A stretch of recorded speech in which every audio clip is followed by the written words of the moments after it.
భర్తీ శరవేగంగా జరుగుతూ ఉంది. ఈడబ్ల్యూఎస్ కోటాలో శరవేగంగా బీసీల ఉద్యోగాలు కొల్లగొడతా ఉన్నారు. ఫేక్ సర్టిఫికేట్లు, ఆ తర్వాత ఫేక్ ఈడబ్ల్యూఎస్ సర్టిఫికేట్లు 50,000 రూపాయలకే ఇచ్చినట్టు ఒక తహసీల్దార్ 50,000 రూపాయలు ఇస్తే ఈడబ్ల్యూఎస్ సర్టిఫికేట్ ఇచ్చినట్ట ఉద్యోగం వచ్చే. ఇన్ని తరాలుగా 70 సంవత్సరాల నుంచి బీసీలకు రావాల్సిన బీసీ వాటా ఇవ్వకుండా అరాకొర వాళ్ళ మొహాన కొట్టి తీరా బీసీలు అంతో ఇంతో చదువుకొని కాంపిటీషన్ ఫీల్డ్లోకి రాగానే వాళ్ళ ఉద్యోగాలు గుంజుకుపోయి మళ్ళీ ఈడబ్ల్యూఎస్కి ఇచ్చి ఇన్ని రకాలుగా తెలంగాణలో ఉన్నటువంటి బీసీలకు అన్యాయం జరుగుతూ ఉంటే ఇది క్షమించరాని నేరం. ఇదో వైపు ఉంటే ఈడబ్ల్యూఎస్ ఓ వైపు ఉంటే మళ్ళీ ఏపీ నుంచి ఫేక్ సర్టిఫికేట్లు పెట్టి మళ్ళా దిగిరు. ఇన్ని రకాలుగా బీసీల మీద గుదిబండగా మారినటువంటి ఈ ప్రక్రియ ఏదైతే ఉందో దీన్ని రాష్ట్ర ప్రభుత్వం సవరించాలి. ముఖ్యమంత్రి గారు మేము మొర్రో మొత్తుకుంటా ఉన్నాము, మీకు శవన పడుతుందో లేదో నాకు అర్థమైతలేదు, 3 సార్లు వచ్చి కలిస్తే ఈడబ్ల్యూఎస్ రిజర్వేషన్ను సవరించాలని చెప్పి దాని గురించి కనీసం మాట్లాడలేదు. కోదండరామ్ గారు మీరు కనీసం ఈ ఈడబ్ల్యూఎస్ మీద ఒక చర్చ కూడా మాట్లాడతలేరు, ఒక్క ముక్క కూడా అంటలేరు కోదండరామ్ గారు. ఎందుకంటే ఆయనకే ఇబ్బంది లేదు కదా, ఆల వర్గాల పిల్లలే కదా, ఆయనకే ఇబ్బంది లేదు. మాట్లాడు. ఈడబ్ల్యూఎస్లో బీసీలకు అన్యాయం జరుగుతుందని చెప్పి జీవన్ రెడ్డి గారు చెప్తాడు, చాలామంది అగ్రవర్ణ వాళ్ళు చెప్తా ఉన్నారు, మీరెందుకు చెప్తలేరు? మీకు ఇంకా కంటి కానలేదేమో. బర్రెకు సున్నం వేస్తే ఆవు కాదు, బర్రెనే, ఆవు ఆవే. బీసీ ప్రజలు గమనించాలి. ఎప్పుడు మనోడు కాదు, వాళ్ళే మనమే. వాళ్ళు ఏదో చేస్తారు, వాళ్ళేదో తుడుస్తారు, ఏమీ చేయ రేట్లో మనం. ఇలా అన్ని రాజకీయ పార్టీలు దీనిపైన మాట్లాడాల్సినటువంటి అవసరం ఉంది. ఇది బీసీ పిల్లలకు, మెజారిటీ ప్రజలైన బీసీలకు జరుగుతున్నటువంటి అన్యాయం. ఈ అన్యాయాన్ని మాట్లాడకుండా కప్పిపుచ్చి ఏవో దొంగ ముచ్చట్లు చెప్పుకుంటా తిరిగితే కుదరదు. అసలు ఏ ప్రామాణికం ప్రకారం ఇస్తా ఉన్నారు ఇక్కడ ఈడబ్ల్యూఎస్ రిజర్వేషన్స్? కేరళలో కమిటీ వేసి కమిటీ ద్వారా నిర్ణయించారు, ఇక్కడ ఏ కమిటీ లేదు, చాలా రాష్ట్రం అమలే చేయలేదు. ముఖ్యమంత్రి గారు ఇది ఏడ పెంట అవుతుందని వెంటనే భర్తీ చేయాలి, వెంటనే అపాయింట్మెంట్ ఆర్డర్లు ఇవ్వాలని ఆయన ఇచ్చుకుంటూ పోతా ఉన్నాడు. ఆయన ప్రయోజనాలు ఆయనవి, వాళ్ళ వర్గ ప్రయోజనాలు తప్ప మొత్తం తెలంగాణ ప్రయోజనాలు ఏం కాదు. ఈ తెలంగాణలో ఉన్నటువంటి మెజారిటీ ప్రజలైనటువంటి బీసీలు ఇది తాడో పేడో తేల్చుకోవాల్సినటువంటి సమయం ఆసన్నమైంది. తస్మాత్ జాగ్రత్తగా ఉండాల. మనం కళ్ళ ముంగటే ఇంత దుర్మార్గం జరుగుతూ ఉంటే ఈ బీసీలలో ఉన్నటువంటి పేద వర్గాల బిడ్డలు నా కుక్కనికి వస్తే చాలు మిగతాది ఎటన్నా పోయిన అనుకుంటారు. కాదు, అందరికీ జరుగుతుంది ఈ నష్టం. ఉద్యోగాల విషయంలో అట్లా నిధులైతే మన దగ్గరనే లేవు. ఒక బీసీ కాంట్రాక్టర్ లేడు, బీసీ కాంట్రాక్టర్కి ఇచ్చుడు అసలే లేదు.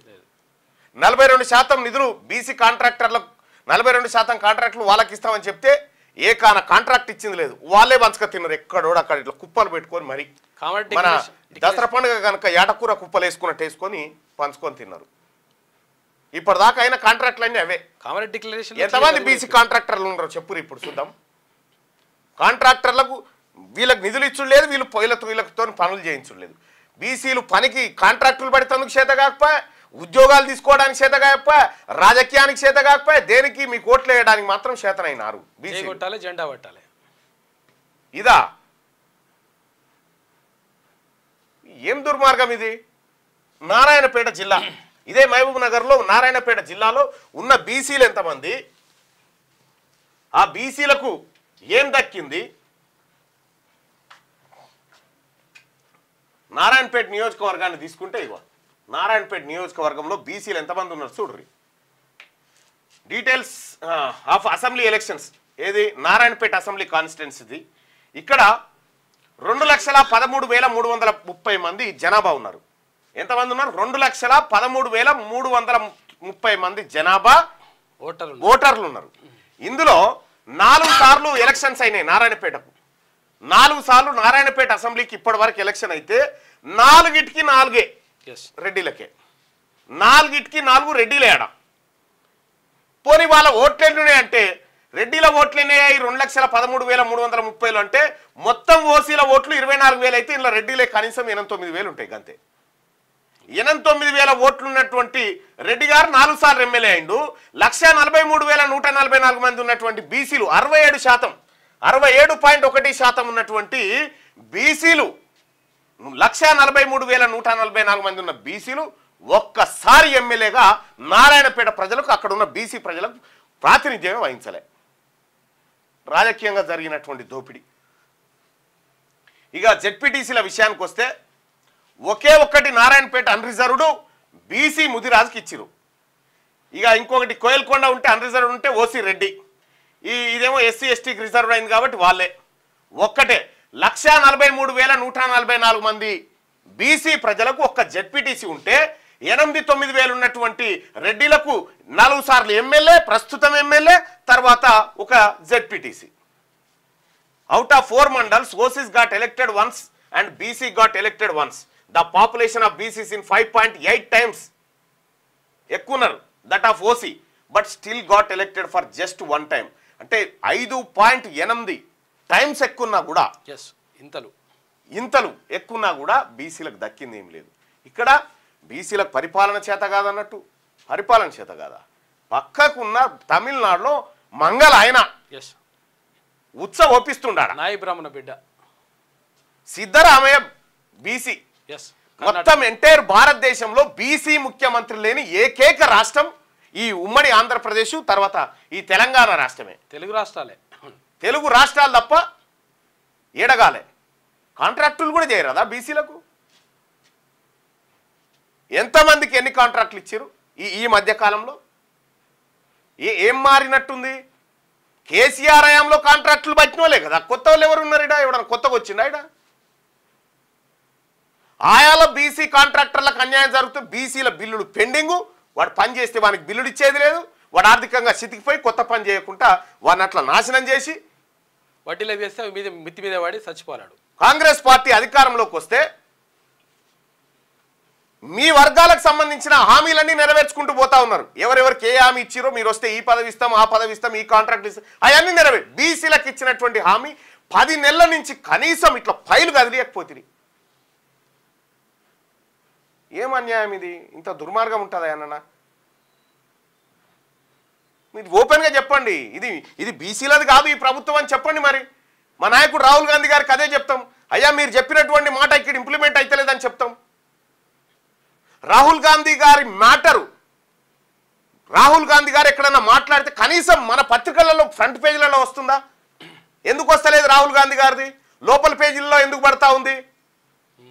ఆయన మాట్లాడిన మాటలు, రాహుల్ గాంధీ గారు మాట్లాడుతున్నటువంటి అంశాలు, ఈ దేశ భవిష్యత్తు గురించి, దేశంలో ఉన్నటువంటి ప్రజల గురించి ఆయన మాట్లాడే మాటలు ఫ్రంట్ పేజీలో ఎందుకు వస్తలేవు? తెలంగాణ రాష్ట్రంలో ఎవరు వెయ్యొద్దని చెప్తా ఉన్నారు? చెప్పాలా దీనికి సమాధానం? మేము కూడా రాహుల్ గాంధీ సాబ్కు చెప్తాం, ఖచ్చితంగా మేము కూడా లెటర్ పెడతాం. జరుగుతుంది ఇగో ఇది, ఇంత వివక్ష జరుగుతూ ఉంటే చూస్తూ కూర్చోవడానికి కాంగ్రెస్ పార్టీ నాయకుడు, మా నాయకుడు రాహుల్ గాంధీ గారి కార్యకర్తలం మేము చూసుకొని కూర్చోం. పట్టబగటీలు ఇంత అన్యాయం చేసుకుంటా. ఇక వెలుగు దినపత్రికలో ఉన్నటువంటి వార్తలు చూద్దాం. దయచేసి మార్నింగ్ న్యూస్ చూస్తున్నటువంటి మిత్రులారా ఈ లైక్ బటన్ని క్లిక్ చేయండి. రాజీనామా ఎందుకు చేయాలి? అతన్ని ఎన్నుకున్నది ఎస్సీ ఎస్టీ బీసీ బిడ్డలు, బరాబర్ వాళ్ళే. పోస్ట్ కార్డు ఉద్యమం చేద్దామని చెప్పాను. ఏ ఉద్యమం వద్దు, ఆయన దగ్గరికి పోవాల్సిన మ్యాటర్ అంతా పోయింది. ఇక్కడ జరుగుతున్నటువంటి ప్రతి కుట్రను ఆయన దృష్టికి తీసుకుపోతా ఉన్నారు. మీరు కూడా వేస్తే లెటర్లు రాయండి, తప్పేం లేదు. మళ్ళన్న ఒక అవకాశం, ఎస్ నేను బీసీల అవకాశవాదిని భయ్, మీ అప్పర్ క్యాస్ట్ కోసం అయితే కాదు.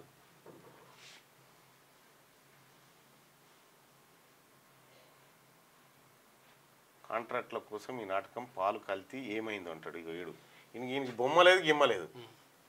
నేను ఇక్కడ ఇదే మాట్లాడుకుందాం.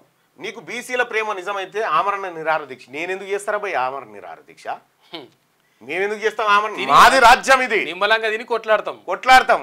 ఆమెను ఎమ్మెల్సీ పదవికి రాజీనామా చేయంటాడు. వీళ్ళు మా కోట్లు వేసినారు, మాకు తెలియదా మీ గురించి? అందుకే గీత గీసినాం బిడ్డ, మీరు అక్కడ మేము ఇక్కడ అని. పాలు కల్తీ ఏమైందో అంటాడు. పాలు కల్తీ కేసు ఎల్బీ నగర్ కోర్టులో ఉంది. నా మీద ఇంజక్షన్ ఆర్డర్ ఎందుకు తెచ్చిరో ఫస్ట్ అది మాట్లాడిపో. నిన్నగాక మొన్న చెప్పిన కదా, చిరంజీవి గారు కంట్రీ డిలైట్ యాడ్ చేస్తా ఉన్నారు, ఫస్ట్ నీ మన్మరాలకో ఆ పాలు దాపి మాకు చెప్పు అని చెప్పి. ఏమీ లేకుండా తీన్మార్ మల్లన్న బీసీల గురించి మాట్లాడొద్దు, అంతే కదరా భయ్ ఇప్పుడు మీ ఆలోచన. మల్లన్న మాట్లాడొద్దు, ఈ దోపిడీ మేము చేసుకుంటాం అనేది మీ ఆలోచన. మీరు ఎన్ని చెప్పినా మీ నాశనకాలం దగ్గర పడ్డది, మీకు నాశనకాలం ప్రారంభమైంది, దాన్ని ఎవడేం చేయలేడు. దయచేసి మార్నింగ్ న్యూస్ను లైక్ చేయండి, షేర్ చేయండి సోదరులారా. ఈ అన్యాయాలను, ఈ దోపిడీలను, ఇది పట్టబగలు జరుగుతున్నటువంటి దోపిడీలు ఏవైతే ఉన్నాయో ఈ దోపిడీలను ఎట్టి పరిస్థితుల్లో ఒప్పుకునేది లేదు. ఎవరున్నా సరే తీన్మార్ మల్లన్న నేను నిజంగా ఎమ్మెల్సీగా ఉన్నందుకు నేను ఈ అధికారాన్ని అనుభవించాలి, కానీ అనుభవించడానికి రాలే. నేను అనుభవించడానికి రాలే, అన్యాయం జరుగుతా ఉంది మాట్లాడడానికి వచ్చిన. అనుభవించేటువంటి శాల్తీలు వేరే ఉంటాయి. 40% హెల్త్ అండ్ ఎడ్యుకేషన్ మీద బడ్జెట్ పెట్టాలంటే పెట్టిరా, ఎంత పర్సెంట్? 2 కలిపితే కూడా 12% లేవు. క్యూ న్యూస్ ఛానల్లో పనిచేయటకు అనుభవం గల సీనియర్ వీడియో ఎడిటర్స్ కావాలను సంప్రదించవలసిన నెంబర్ 8688926084. qnewsads@gmail.com ను సంప్రదించండి. లైక్ చేయండి,